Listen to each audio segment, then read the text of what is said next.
जगह Rakabganj lady inspector शैली राणा को सरकारी आवास मिला हुआ था। शनिवार शाम की बात है। अचानक से हंगामा शुरू हो जाता है। मेरठ से एक इंस्पेक्टर की पत्नी अपने परिवार वालों के साथ शैली राणा के सरकारी आवास पर पहुंचती है। महिला के साथ आए हुए पुरुष इंस्पेक्टर शैली राणा की जमकर पिटाई करते हैं। उसके साथ एक पुरुष भी था जिसकी जमकर पिटाई उसके साथ ही की जाती है। चारों तरफ शोर हो जाता है। लोग इकट्ठा होना शुरू हो जाते हैं। पुलिस वाले इकट्ठा हो जाते हैं, लेकिन कोई भी झगड़ा छुड़ाने की कोशिश नहीं करता, बल्कि सभी लोग अपने अपने मोबाइल निकालकर वीडियो बनाने में मस्त थे। यहाँ तक कि पुलिस वाले भी उन लोगों का झगड़ा नहीं छुड़ाते, बल्कि वीडियो बनाने में लगे रहते हैं। इतना ही नहीं, वीडियो बनाने के बाद खुद पुलिस वाले ही उस वीडियो को वायरल कर देते हैं।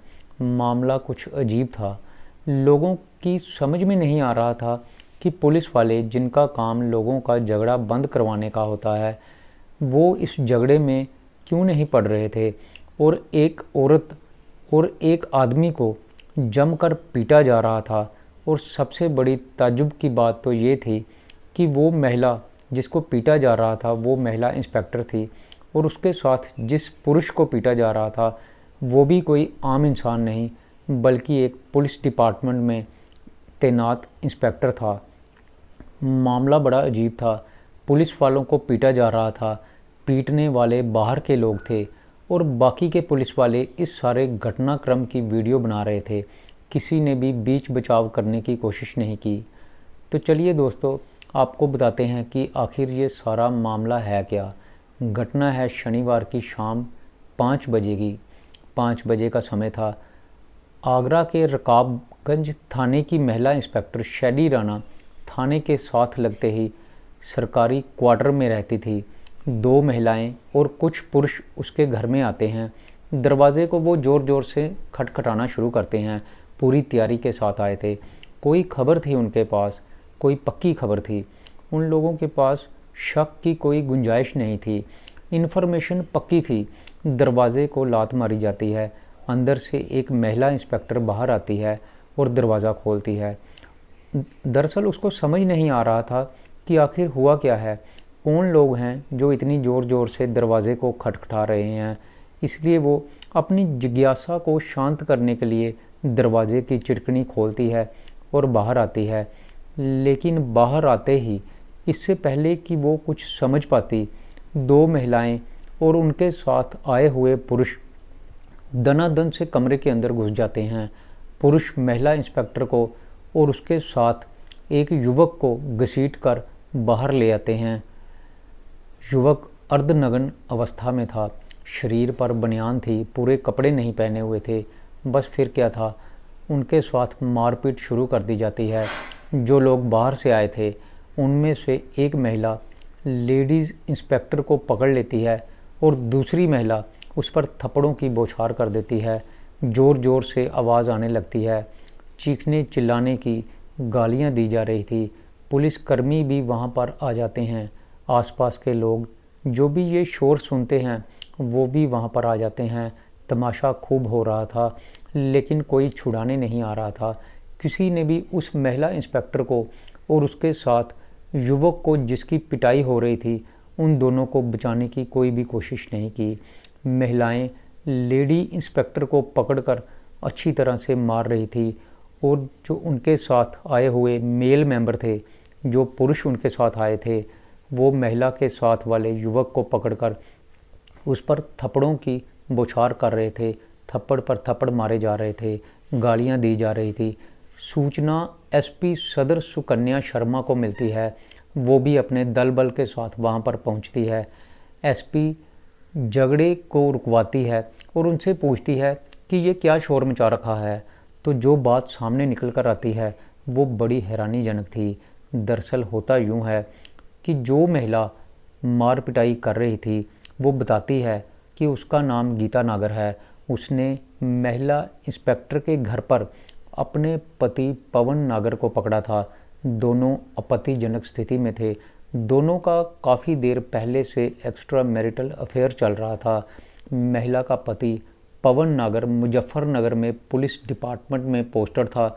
उसके बाद जो उसकी ट्रांसफ़र है वो विजिलेंस विभाग में कर दी जाती है।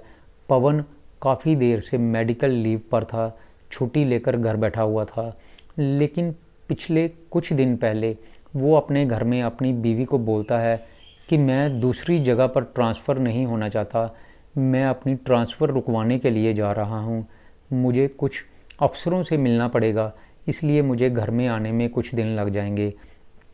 महिला बताती है कि उसको पहले से ही शक था कि वो ज़रूर अपनी प्रेमिका के घर पर गया होगा।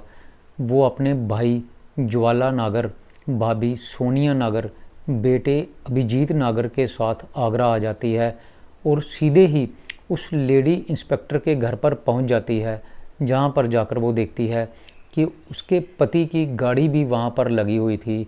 अब उसका शक पक्का हो जाता है। उसको ये समझते देर नहीं लगती कि उसका पति घर में झूठ बोलकर यहाँ पर ही आया हुआ है। उसके बाद वो लोग आगे पीछे कुछ नहीं देखते, बल्कि उस महिला इंस्पेक्टर का दरवाज़ा ज़ोर ज़ोर से खटखटाने लगते हैं। और जैसे ही वो महिला इंस्पेक्टर दरवाज़ा खोलती है, उन लोगों को खींचकर बाहर निकाल लिया जाता है और दनादन उन दोनों की पिटाई कर दी जाती है। अब यहाँ पर हैरानी वाली बात तो ये थी कि इंस्पेक्टर पवन के घर वालों को, जो कि घटना वाली जगह से तकरीबन 300 किलोमीटर दूर से आए थे, उनको सारी घटना के बारे में कैसे पता चल गया और वो भी बिल्कुल मौके पर कैसे पहुंच गए। दूसरा, जब पवन और उसकी प्रेमिका की पिटाई हो रही थी तो आसपास खड़े पुलिस वालों ने उनको बचाने की कोशिश क्यों नहीं की। दाल में कुछ ना कुछ ज़रूर काला लग रहा था। अब महिला एसपी अपने डिपार्टमेंट में ये जानने की कोशिश करती है कि ऐसा क्यों हुआ। किसी पुलिस वाले ने झगड़ा सुलझाने की कोशिश आखिर क्यों नहीं की। तो एक बात निकल कर सामने आती है कि दरअसल इंस्पेक्टर शैली राणा का अपने साथ काम करने वाले बाकी के पुलिस मुलाजिमों के साथ संबंध अच्छे नहीं थे। वह थोड़ी झगड़ालू किस्म की थी। कुछ दिनों पहले ही उसका वहाँ के मुंशी के साथ भी झगड़ा हुआ था। बात हाथापाई तक आ गई थी। वो हमेशा अपने कुलीग्स के साथ झगड़ती रहती थी, हमेशा नाराज़ ही रहती थी। थाने में सभी पुलिस वाले उसके अगेंस्ट ही थे और यही कारण है कि जब उसके साथ मारपीट की जा रही थी तो पुलिस स्टेशन में से किसी भी पुलिसकर्मी ने बीच बचाव करने की कोशिश नहीं की और चुपचाप तमाशा देखते रहे, वीडियो बनाते रहे और वीडियो को सोशल मीडिया पर वायरल करने की भी ये जो स्कीम है वो पुलिस वालों की ही थी। अब ये बात तो पक्का थी कि इतनी दूर से पवन की पत्नी और उसके भाइयों को पता ऐसे ही नहीं चल गया था। आखिर कोई ना कोई तो था जो उनको सारी खबर दे रहा था। आखिर पवन की पत्नी और उसके भाइयों को कैसे पता चल गया कि पवन उस लेडी इंस्पेक्टर के पास आया हुआ है। तो सच तो ये था कि इसी पुलिस स्टेशन में से कुछ पुलिस वालों ने सारी घटना की जानकारी पवन की पत्नी को दी थी और उसको पवन की एग्जैक्ट लोकेशन के बारे में बताया था और उन्होंने ही पवन की पत्नी को आगरा बुलाया था। पवन की पत्नी और उसके परिवार वाले दरअसल एक रात पहले ही आगरा आ चुके थे। वहाँ पर आकर उन्होंने एक होटल में एक कमरा किराए पर लिया और वहाँ पर रात को ठहरते हैं और वो लोग सिर्फ इसी चीज़ का इंतज़ार कर रहे थे कि कब शैली राणा अपने प्रेमी पवन नागर को अपने घर बुलाए और वो वहाँ पर मौके पर पहुंचकर उन दोनों को रंगे हाथों पकड़ सकें। और होता भी ऐसा है। अगले दिन पवन नागर अपनी प्रेमिका शैली राणा से मिलने के लिए जैसे ही उसके घर में जाता है तो पुलिस वाले इसकी सूचना सबसे पहले पवन नागर की पत्नी को देते हैं और वो अपने भाइयों के साथ फ़ौरन से शैली राणा के घर में धावा बोल देती है और दोनों को रंगे हाथों पकड़ लेती है। पवन की पत्नी बताती है कि उसके पति का और शैली राणा का काफ़ी देर से एक्स्ट्रा मैरिटल अफेयर चल रहा था। दरअसल ये दोनों पहले एक ही थाने में पोस्टेड थे और वहाँ पर ही इन दोनों की दोस्ती हुई थी।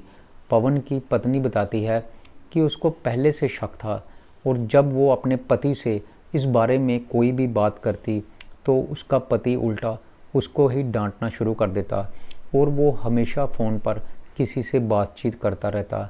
उसकी पत्नी उसको कई बार समझाती कि हमारा घर खराब हो जाएगा, लेकिन वो अपनी पत्नी की एक नहीं सुनता था। पवन की पत्नी कहती है कि मैंने जो भी किया वो सब कुछ मैंने अपना घर बचाने के लिए किया, अगर मैं ऐसा नहीं करती तो मेरा घर बर्बाद हो जाता। बहरहाल दोस्तों, जो भी हुआ वो ठीक नहीं हुआ। माना कि पवन ने अपनी पत्नी के साथ गलत किया था, लेकिन पवन की पत्नी और उसके भाइयों को कानून हाथ में नहीं लेना चाहिए था। वो पुलिस स्टेशन में इस चीज़ की रिपोर्ट लिखवा सकते थे, लेकिन उन्होंने ऐसा नहीं किया, बल्कि सारा मामला उन्होंने खुद ही सुलझाने की कोशिश की और कानून को अपने हाथ में लेकर वो लोग मुश्किल में फंस गए। अब इंस्पेक्टर शैली राणा ने उल्टा उन लोगों पर ही घर में घुसकर मारपीट करने का केस दर्ज करवा दिया है और उसको जान से मारने की कोशिश करने का और धमकी देने का भी एक एफआईआर उनके ऊपर दर्ज कर दी गई है। फिलहाल पवन की पत्नी और उसके भाइयों के ऊपर एफआईआर दर्ज कर ली गई है और उनको गिरफ्तार करने की कोशिश की जा रही है।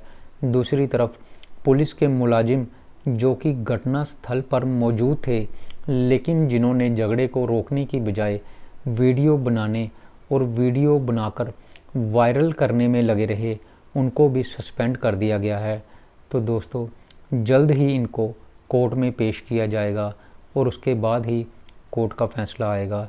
जैसे ही इस घटना में कोई नया अपडेट आता है तो मैं आपको सबसे पहले बताने की कोशिश करूँगा।